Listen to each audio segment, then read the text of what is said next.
High court ఆదేశాలను ఖచ్చితంగా అమలు చేస్తున్నారు విజయవాడ ట్రాఫిక్ పోలీసులు. దాంతో చలనాలు కూడా పెరిగాయి. అలాగే వాహనదారుల నుంచి పోలీసులకు అనూహ్య అనుభవాలు ఎదురవుతున్నాయి. కొందరు వాహనదారులను పోలీసులనే ఐడీ కార్డులు చూపించమని అడుగుతున్నారు. యూనిఫామ్లో ఉన్నప్పటికీ ఐడీ ప్రూఫ్ చూపించాలని డిమాండ్ చేస్తున్నారు. వాహనదారులు నిబంధనలు పాటిస్తే జరిమానాల నుంచి తప్పించుకోవచ్చంటున్న ట్రాఫిక్ సీఐ రామారావుతో శ్రీకాంత్ ఫేస్ టు ఫేస్.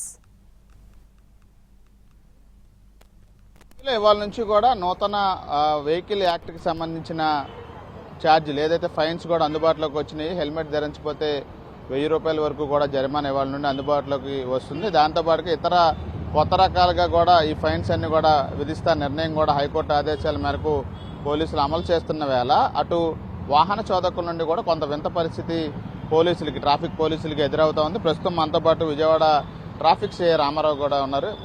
నిన్న దీనికి సంబంధించి ఫైన్స్ రాసే క్రమంలో వాహన చోదకుడు వాగ్వివాదం కూడా చోటు చేసుకోవడం సిఐతో, అదేవిధంగా నకిలీ పోలీసులు ఉన్నారని కొంత వాగ్వివాదం కూడా జరిగింది. ఒకసారి ఏం జరిగిందో సిఐతో మాట్లాడు. సార్ ఏంటి? కొంత వింత మనుషులు ఉంటారు.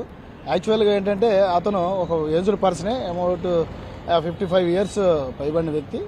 మనం సాధారణంగా వాహనం ఆపుతున్న తర్వాత ఒక కానిస్టేబుల్ ఆపుతా ఉన్నప్పుడు ఆడు సడన్ గా ఆగపోతే కనుక కొంచెం ముందుకెళ్ళటంలో అతను ముందుకు తోసుకొచ్చిన తర్వాత కళ్ళు కనిపించట్లేదు, దగ్గరే ఉన్నాను కదా అన్న సందర్భంలో అక్కడ అయిపోయింది. తర్వాత నా దగ్గర రావటం, సార్ మీరు ఏ విధంగా వెహికల్ చెకింగ్ చేస్తున్నారో అది నన్ను అడగటం జరిగింది. దానిలో బాబు నువ్వు వెహికల్ సంబంధించిన డాక్యుమెంట్స్ కానీ నీ లైసెన్స్ చూపించమంటే అతను వితండవాదం చేయడం జరిగింది.